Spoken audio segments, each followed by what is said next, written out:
জুলাই গণঅভ্যুত্থানের পর 2024-এর 8 August doctor Mohammad ইউনূসকে প্রধান উপদেষ্টা করে গঠিত অন্তর্বর্তী সরকার 1 বছর পার করেছে আজ। বৈষম্যহীন রাষ্ট্র ও মৌলিক সংস্কারের অঙ্গীকার নিয়ে যাত্রা শুরু করা এই সরকারকে ঘিরে মানুষের প্রত্যাশা ছিল আকাশচুম্বী। 1 বছর পর সেই প্রত্যাশা ও প্রাপ্তির ব্যবধান নিয়ে চলছে আলোচনা।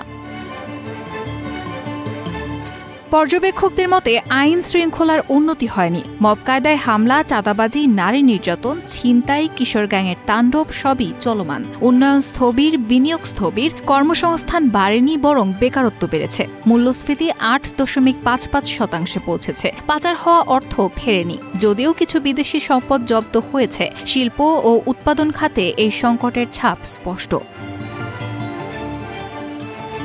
তবে সবই ব্যর্থতা নয়। স্বল্প সময়ের এই পথ চলায় নানা চ্যালেঞ্জ সত্ত্বেও সরকার কিছু দৃশ্যমান অগ্রগতি এনে দিয়েছে। বড় সফলতা হল দায়িত্ব নেওয়ার 1 বছরের মাথায় জাতীয় নির্বাচনের সময়সূচি ঘোষণা। বিচার ও সাংবিধানিক সংস্কারে অগ্রগতি হয়েছে। নির্বাচন সামনে রেখে রাজনৈতিক দলগুলোর মধ্যে সমঝোতা ও সংলাপ শুরু হয়েছে। ইসি ও সরকার নির্বাচনমুখী প্রস্তুতিতে ব্যস্ত। অর্থনীতিতেও কিছুটা শৃঙ্খলা ফিরতে শুরু করেছে।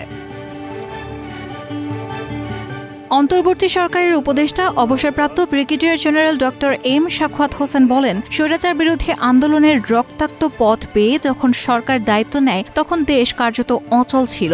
পুলিশ নিরাপত্তা নিশ্চিত করার বদলে পালিয়ে বেড়াচ্ছিল। প্রশাসন নিষ্ক্রিয় হয়ে পড়েছিল।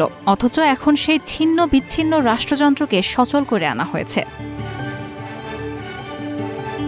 তিনি বলেন, জিনিসপত্রের দাম যতটা বাড়ার আশঙ্কা ছিল ততটা বাড়েনি। ব্যাংকিং খাত ধস না নেমে বরং নীরব সংস্কার ঘটেছে। দেশে এখন স্বাস্থ্যকর বৈদেশিক রিজার্ভ রয়েছে। সমুদ্র ও স্থলবন্দরগুলো সচল রাখা হয়েছে। রপ্তানি আমদানিতে ভারসাম্য রক্ষা করা হয়েছে। আন্তঃযোগাযোগ ব্যবস্থাও সচল। তার মতে সমালোচনা থাকতেই পারে, কিন্তু বাস্তবতাও বিবেচনায় রাখতে হবে।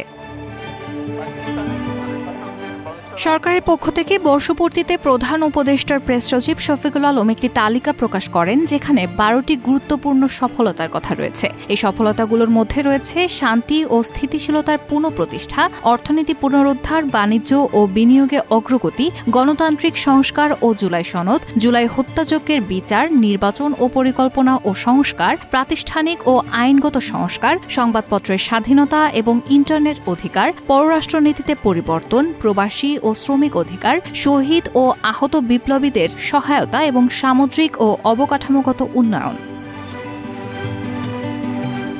শফিকুল আলম জানান, খাদ্য মূল্যস্ফীতি প্রায় অর্ধেকে নামিয়ে আনা হয়েছে। সামগ্রিক মূল্যস্ফীতি দাঁড়িয়েছে 8.4%, যা গত 35 মাসে সর্বনিম্ন। টাকার মান বেড়েছে, ব্যাংকিং খাত স্থিতিশীল হয়েছে, যুক্তরাষ্ট্রের সঙ্গে শুল্ক সংক্রান্ত আলোচনায় সাফল্যও এসেছে।